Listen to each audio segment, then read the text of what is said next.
Good morning, students. Myself Shivam Arora from Silver Bells, Mansa, Palampur. Today I am here for our chapter number 12, the effect of atmosphere on the living beings of class 7. Okay, students, today we will learn about the formation of the atmosphere. What is the formation of atmosphere? It is believed that the earth is separate from the sun and it was in the form of the fireball when it originate. अब बेटा जब हमें पता है कि जो सन है वो अर्थ से अलग है और एक सन क्या है, एक फायर बॉल है जो पहले से ही बना हुआ है। Okay, this warm ball slowly begins to cool as it cool the elements lying in it begin to transform into liquid solid and the gases. अब वो इतना गर्म है और वो जैसे जैसे थोड़ा थोड़ा कूल होता है उससे क्या होता है कि हमारे पास जितने भी एलिमेंट्स होते हैं जैसे कि लिक्विड है, सॉलिड है, गैसियस है, वो सारी चीज़ क्या होने लगती है, ट्रांसफॉर्म होने लगती है। क्या होने लगती है? ट्रांसफॉर्म होने लगती है। अब the elements that transform into the solid forms we known into a lithosphere. अब जो सॉलिड फॉर्म के अंदर होती है उसे हम लिथोस्फीयर बोलते हैं। जो लिक्विड एलिमेंट्स होते हैं जो ट्रांसफॉर्म होते हैं उसे हम हाइड्रोस्फीयर में बोलते हैं और जो गैसियस फॉर्म के अंदर हो जाते हैं उसे हम क्या बोलते हैं, एटमॉस्फेयर बोलते हैं। ओके स्टूडेंट्स, ये था हमारा फॉर्मेशन ऑफ एटमॉस्फेयर। अब एटमॉस्फेयर क्या है सबसे पहले हम वो देख लेते हैं। The layer of the earth surrounded on the earth is known as the atmosphere. जो हमारे आसपास की जितनी भी एयर है उसे हम क्या बोलते हैं, जो अर्थ के आसपास सराउंडेड है उसे हम एटमॉस्फेयर बोलते हैं students. It is extended to an altitude of 100 kilometres from the surface of the earth. अब वो हमारे यहाँ पे हमारा जो सरफेस है वहाँ से लेकर 100 किलोमीटर्स तक वो वहाँ पे वो रहती है atmosphere. It is difficulty to say why is the heights of the border above it. अब हम डिफ़िकल्टी है ये हमारे लिए कि हम कुछ कह नहीं सकते वो कहाँ तक और कितना है। Okay, however the atmosphere is considered to be the extend only till the effect of the earth surface. अब जितना उसका अर्थ का सरफेस होगा वहाँ तक तो इफेक्टिव होगी ही, बट वहाँ से थोड़ा किलोमीटर दूर तक भी इफेक्टिव होगी। ओके, जैसे कि atmospheric layer contain the 99% of the air up to 32 kilometre above the earth surface. अब हमारा जो 32 किलोमीटर का सरफेस है अबोव द अर्थ वहाँ तक ये एटमॉस्फेरिक रहती है और 99% इसके अंदर एयर रहती है। As we rise above the surface of the earth is air become the thinner. और जैसे ही एटमॉस्फेयर होती है तो वहाँ की जो एयर होती है एकदम क्या हो जाती है, थिनर हो जाती है, एकदम पतली हो जाती है। ओके स्टूडेंट्स, ये था हमारा एटमॉस्फेयर। इसके बाद जो टॉपिक है हमारा एटमॉस्फेरिक गैसियस।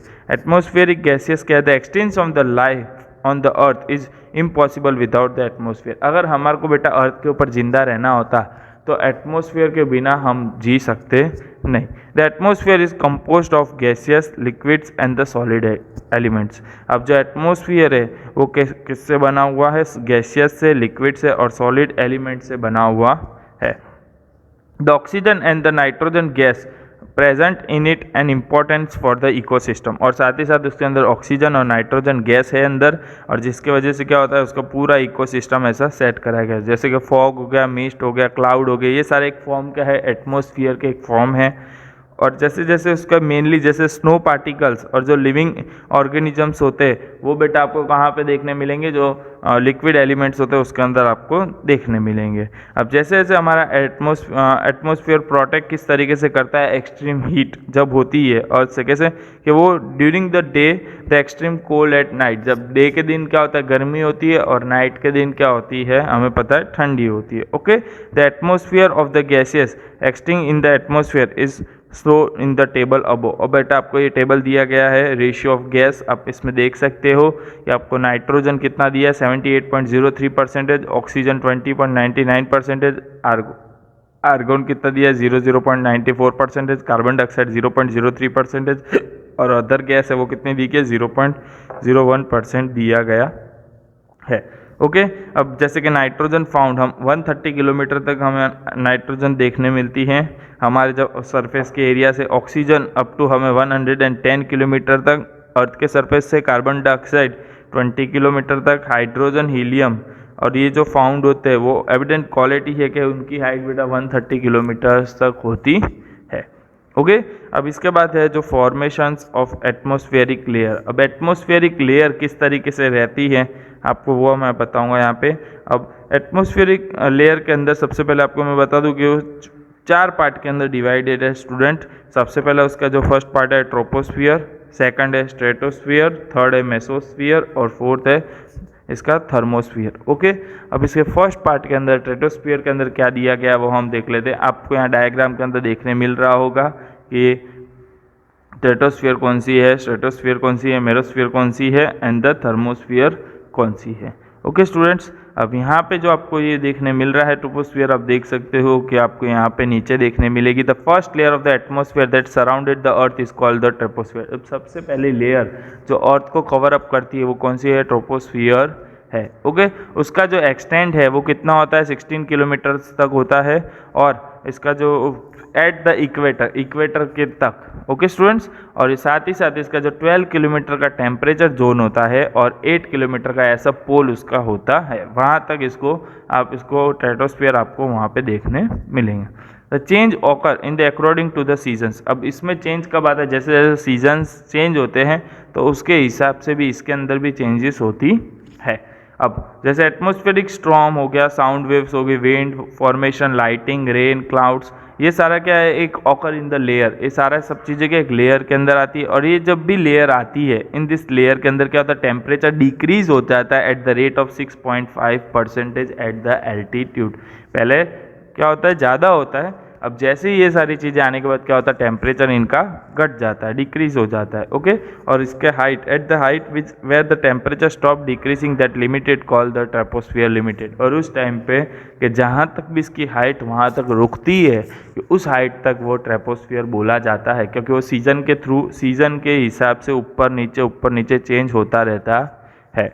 ओके, अब सेकंड है stratosphere. The layer above the stratosphere is called the stratosphere which extends from stratosphere to height of about 50 kilometers। अब ये जो स्ट्रेटोस्फीयर है, स्ट्रेटोस्फीयर से ऊपर 50 किलोमीटर्स तक हाइट तक ये स्ट्रेटोस्फीयर आपको देखने मिलता है, कि जहाँ पे प्लेन और ये ओजोन और माउंट एवरेस्ट से थोड़ा ऊपर के साइड स्टूडेंट्स आप देख सकते हो, तो वहाँ पर स्ट्रेटोस्फीयर आपको देखने मिलेगा। ओके, इस लेयर के अंदर हाइट के जो इंक्रीज होता है, टेम्परेचर भी साथ में इंक्रीज होता है। अगर कोई क्लाउड है, रेन है, साइक्लोन है, ये not seen in this layer, इस लेयर में कुछ भी आपको देखने मिलेगा नहीं। और इसके अंदर जो एयर है एकदम क्लीन एंड थिन, पतली एयर होगी, जिसकी वजह से jet planes and the fly faster can less obscurity, means उनको ज़्यादा रोक ना पाए, एकदम पतली थिन एयर होगी, सो वो ईजिली वहाँ से निकल सकते हैं पास आउट होके। उसमें एल्टीट्यूड का इसका जो अबोव है कितना होगा, 15 किलोमीटर से लेकर 35 किलोमीटर्स तक होगा। जो अमाउंट ऑफ इसका जो ओजोन गैस है वो भी सन के थ्रू वो एब्जॉर्व करती है और उसको हॉट अल्ट्रावायलेट रेज से बचाती है। ओके, ये था स्ट्रेटोस्फीयर। अब थर्ड है बेटा हमारा मेसोफियर। अब मेसोफियर का पार्ट कितना है, एल्टीट्यूड के ऊपर 80 किलोमीटर्स अबो तक है स्ट्रेटोस्फीयर से ऊपर, और उसे हम क्या बोलते हैं, मेसोफियर्स बोलते हैं। और यहाँ पे टेम्परेचर क्या होता है, डिक्रीज ही होता है विद द इंक्रीज एल्टीट्यूड।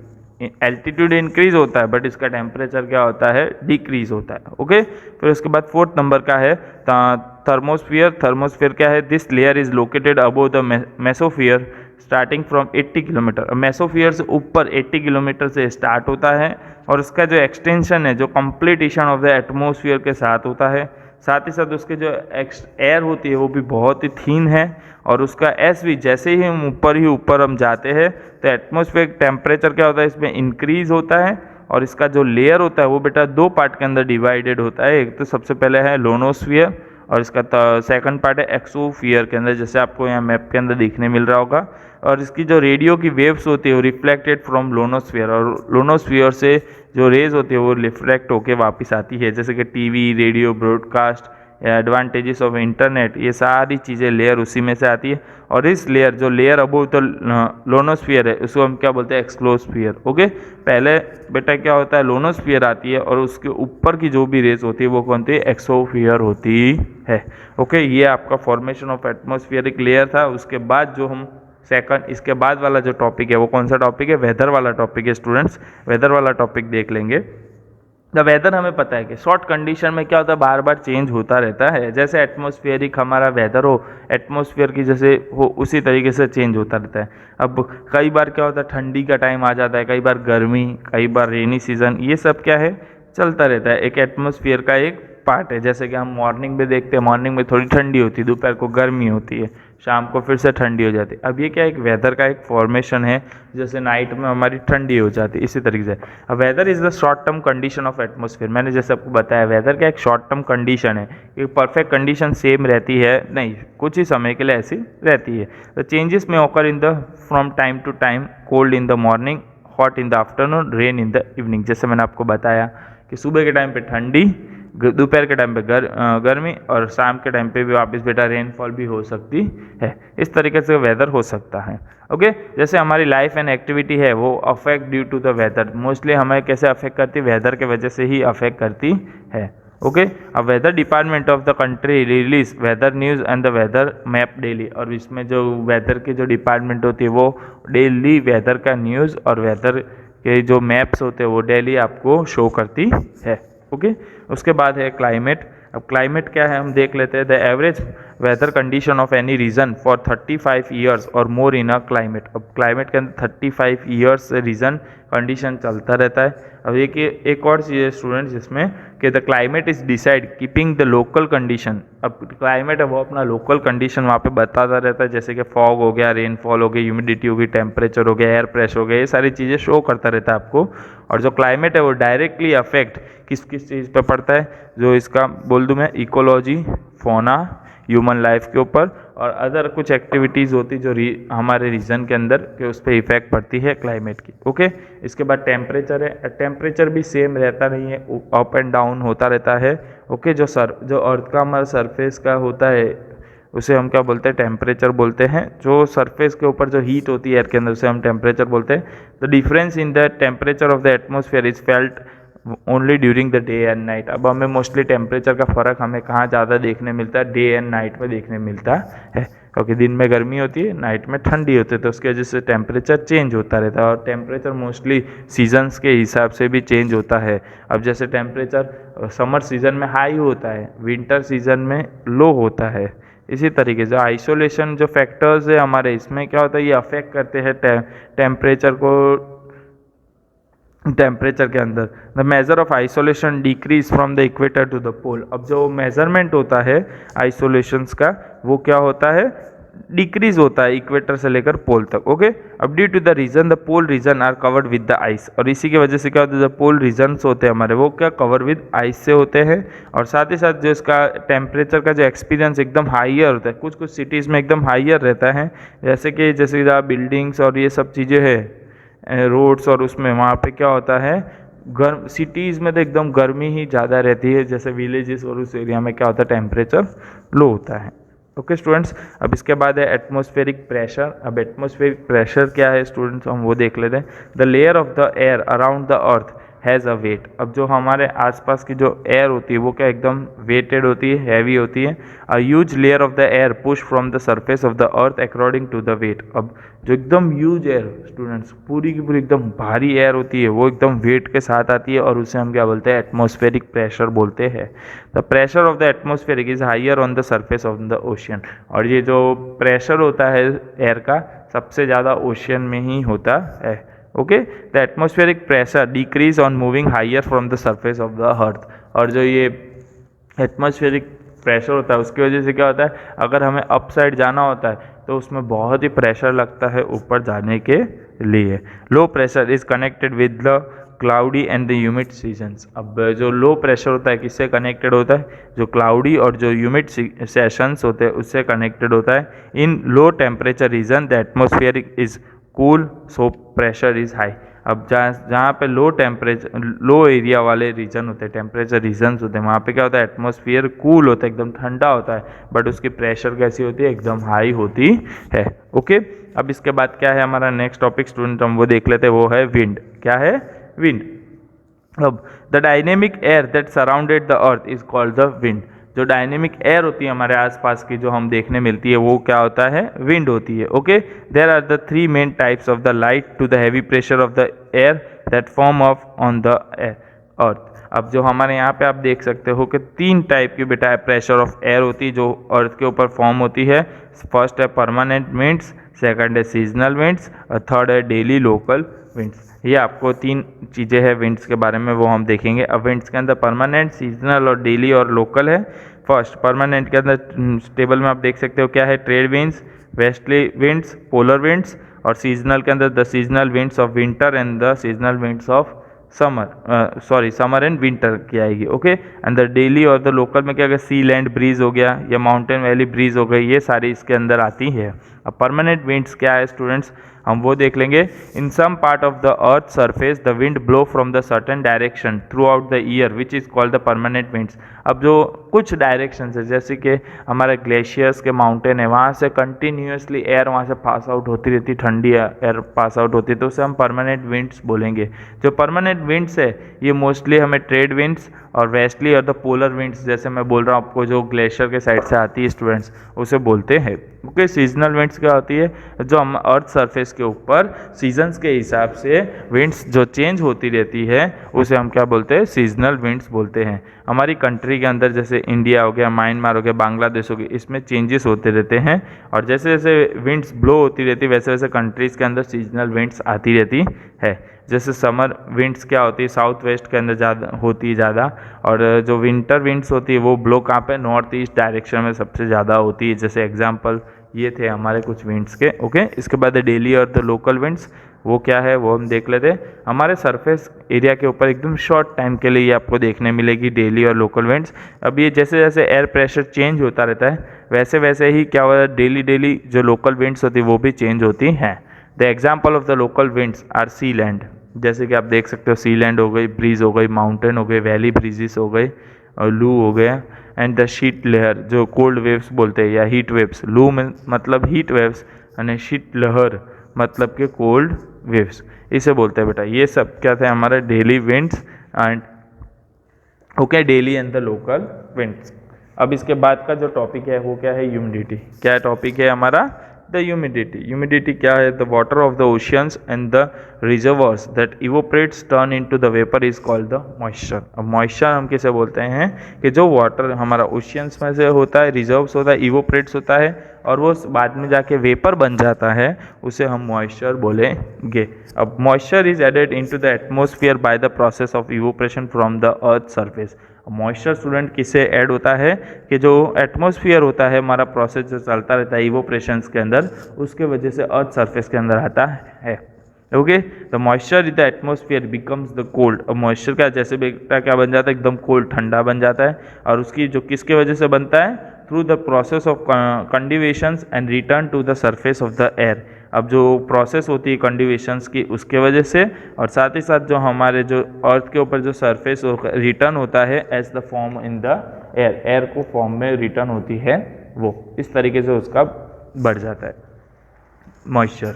इसके बाद वाला जो नेक्स्ट टॉपिक है वो क्या है, climate and the human life. अब जो हमारा जो क्लाइमेट हम देख लेंगे स्टूडेंट्स, क्लाइमेट क्या है हमारा पार्ट, जैसे मैं आपको बता दूं climate part, the impact of any region climate is closely observe on the food clothing in the dwelling. अब हमें पता है कि सारा के सारा जो इम्पैक्ट पड़ता है क्लाइमेट और ह्यूमन लाइफ के ऊपर, वो फूड की वजह से, क्लोथिंग और ड्वेलिंग की वजह से, कि हर एक क्लाइमेट के अंदर अलग अलग आपको फूड्स और वो सब देखने मिलते हैं। So if more rain-fed regions, the roof of the houses are steeply sloping, while in the less rain-fed, the house will the low slope and the flat roofs are found. अब आपको देखने मिलेगा जहाँ पे रेन बारिश ज़्यादा होती है तो वहाँ पे जो सारे घरों के रूफ्स होते हैं वो क्या एकदम स्लोपरी हो जाते हैं, लिप हम बोलते हैं जो कि लपसणी थी गई, ऐसे इस तरीके से हो जाते हैं। और जहाँ पे बारिश कम होती है तो वहाँ पे क्या होता है, वो एकदम रफ और टफ एकदम हो जाते हैं, वहाँ पे आपको फ्लैट देखने मिलेंगे। रफ आपको वो जो होता है रूफ, स्लिपी रूफ, वहाँ पे आपको नहीं देखने मिलेंगे स्लिपी रूफ।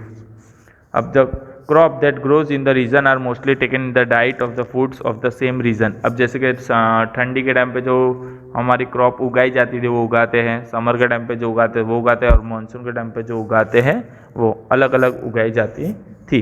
जैसे हिली रीजन्स में अलग मेज़, जैसे वहाँ का मेन फूड है वो वहाँ पे उगाया जाता है हिली रीजन के अंदर। अब जैसे कि यहाँ पे आपको एग्जांपल दिया है कि जो पीपल है वो वुलन क्लोथ्स पहनते हैं पूरी बॉडी को कवर करने के लिए कोल्ड रीजन के अंदर। जब यहाँ पे लद्दाख के अंदर जब वहाँ पे कोल्ड रीजन होता है तो वहाँ पे क्या होता है, वो मतलब गर्म कपड़े पहनते पूरे के पूरे लद्दाख के अंदर, क्योंकि वहाँ पे क्या होता है बर्फ़ गिरती है, ठंडी ज़्यादा होती है स्टूडेंट्स। ओके, अब जैसे कि in the region where the warmer climate, जब वहाँ पे गर्मी होती है वहाँ पे the people wear cotton and the loose clothing. अब जो कॉटन की टी शर्ट्स या शॉर्ट्स ये सब पहन के लोग पहनते हैं, जैसे कि साउथ इंडिया के लोग पहनते हैं, वहाँ पे गर्मी ज़्यादा होती है तभी।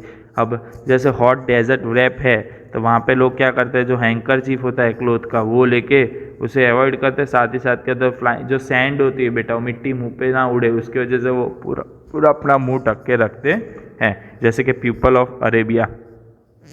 अब उसके बाद द ह्यूमन नेचर है वो क्या एकदम लेजी हो गया है आजकल के एरिया में with the hot and the humid climate के वजह से। While working capacity of the people is more in the temperature zone due to the pleasant climate. अब क्लाइमेट अगर बेटा चेंज होता रहता तो उसके वजह से क्या हो गया, ह्यूमन क्या हो गया बेटा, थोड़ा लेजी हो गया। अगर ये सेम क्लाइमेट अगर ह्यूमन को मिले तो वो क्या होता, दिल से काम करता है। अब in the region of the seasonal climate the expect the monsoon period several celebration of the various social occasions are seen. अब बेटा मानसून को छोड़ के सिर्फ सीजन के अंदर बाकी के टाइम पे बहुत ही आपको अलग अलग आपको ओकेशंस सोशल ओकेशंस पे आपको सेलिब्रेशन करता हुआ दिखेंगे। ओके, अब इसके बाद है natural flora and the fauna. अब क्या है नेक्स्ट हमारा टॉपिक इसके अंदर कि natural flora and the fauna. आपको the growth of the natural vegetation depends on the soil temperature and the humidity. In the addition to this the slope and the depth of the soil thickness of the soil affects the growth of the natural vegetation. अब जो growth होती है हमारी natural vegetations की वो किसके ऊपर depend होती है, एक तो सॉइल के ऊपर, टेम्परेचर के ऊपर, ह्यूमिडिटी के ऊपर होती है स्टूडेंट्स। और इसके बाद मैं आपको बता दूं जो स्लोप होता है जो डेप्थ का और उसकी जो सॉइल की थिकनेस होती है वो भी नेचुरल वेजिटेशंस के ऊपर डिपेंड होती है। और ये जो नेचुरल वेजिटेशन है बेटा वो 3 सेक्शन के अंदर डिवाइडेड है। फर्स्ट है फॉरेस्ट, सेकंड है मीडोज एंड थर्ड है thorny brushes and the scrubs. अब फर्स्ट हम देख लेते हैं फॉरेस्ट में क्या है। The vegetation is grow at a region, जो फेवरेबल टेम्परेचर और रेनफॉल होता है उसकी वजह से वहाँ पे सारी चीज़ें ग्रो होती है। और जो ये फॉरेस्ट होता है वो तो क्या होता है एकदम dense the scattered forest are found, हमें यहाँ पे देखने मिलते हैं हर एक जगह। ओके, जो मेडोज होती है वो क्या है, it is located in the region with the moderate rainfall. जहाँ पे मॉडरेट रेनफॉल होती है वो वहाँ पे मेडोज आपको पाए जाएंगे।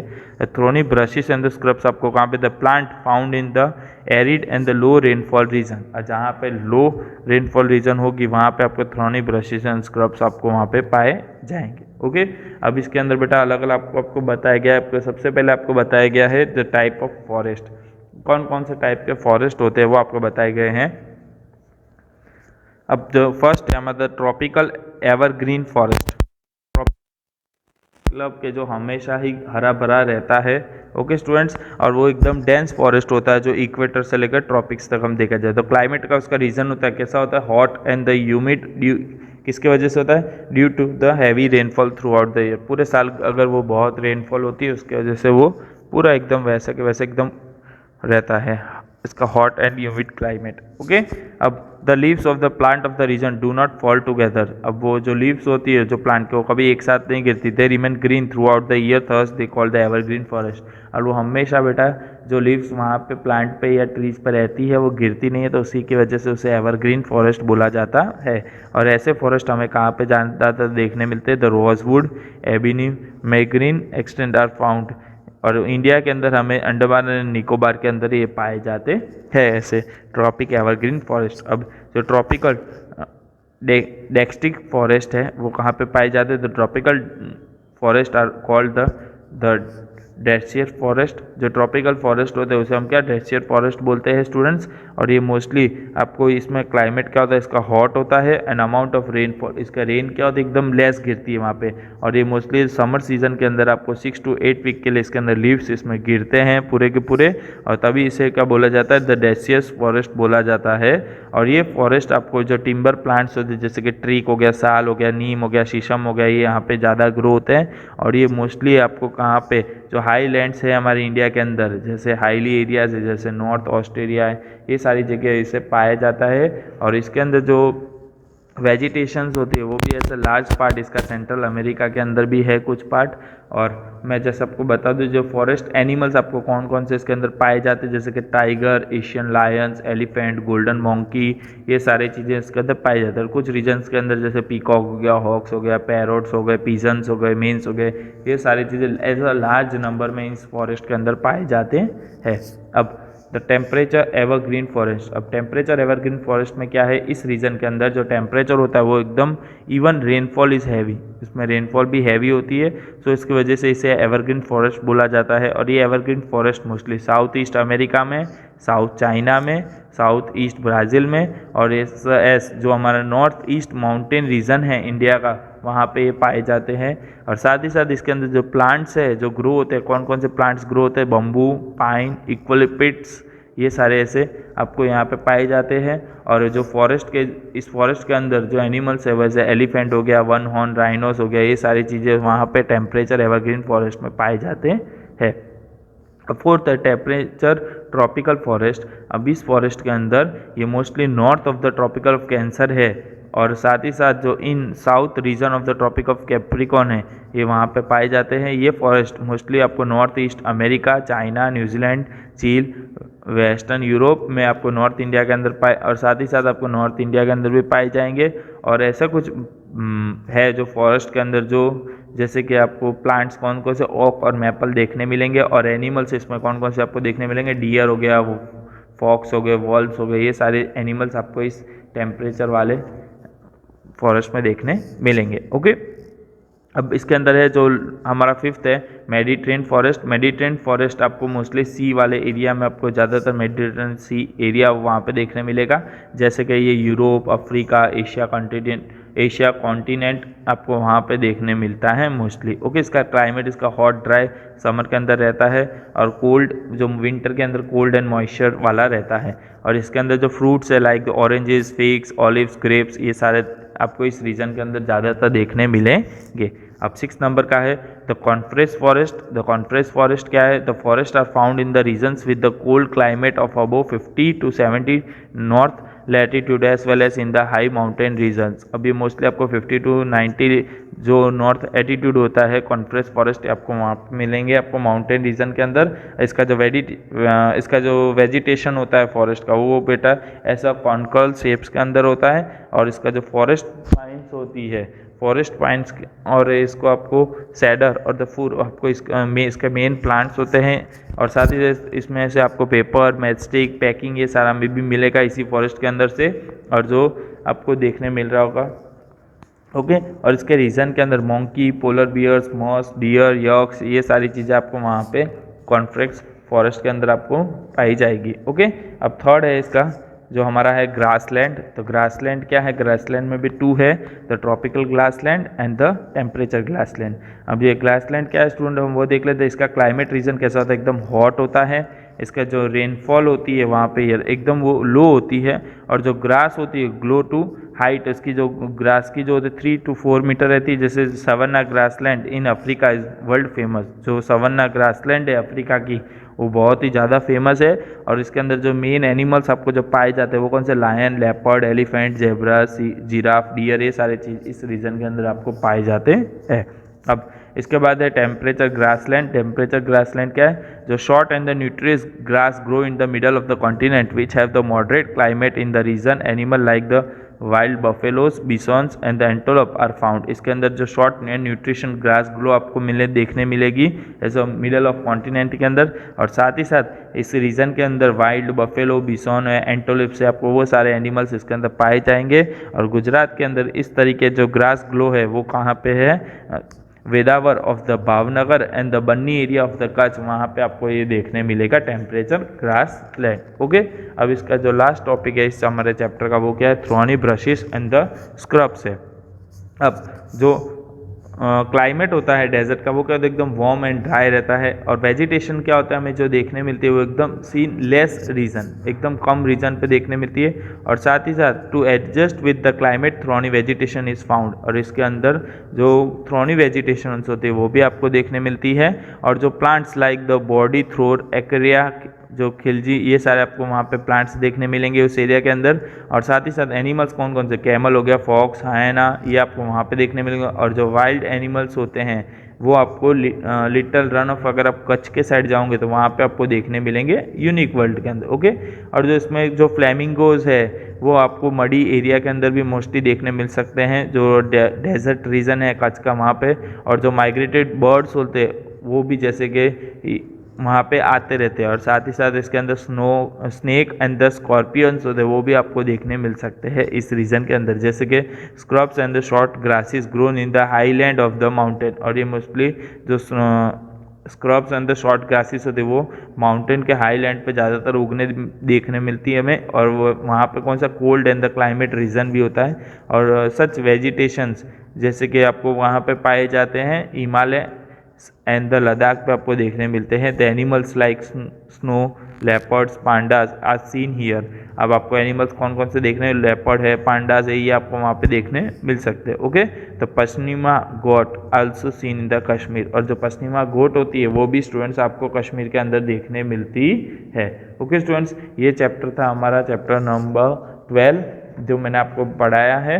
अगर आपको effect of atmosphere on the living beings किस तरीके से इफेक्ट होता है, अगर आपको इस चैप्टर में कुछ भी ना पता चला हो तो आप मुझे फ़ोन पे भी पूछ सकते हो, नहीं तो आप जूम मीटिंग के अंदर भी मुझे पूछ सकते हो। Okay students, thank you.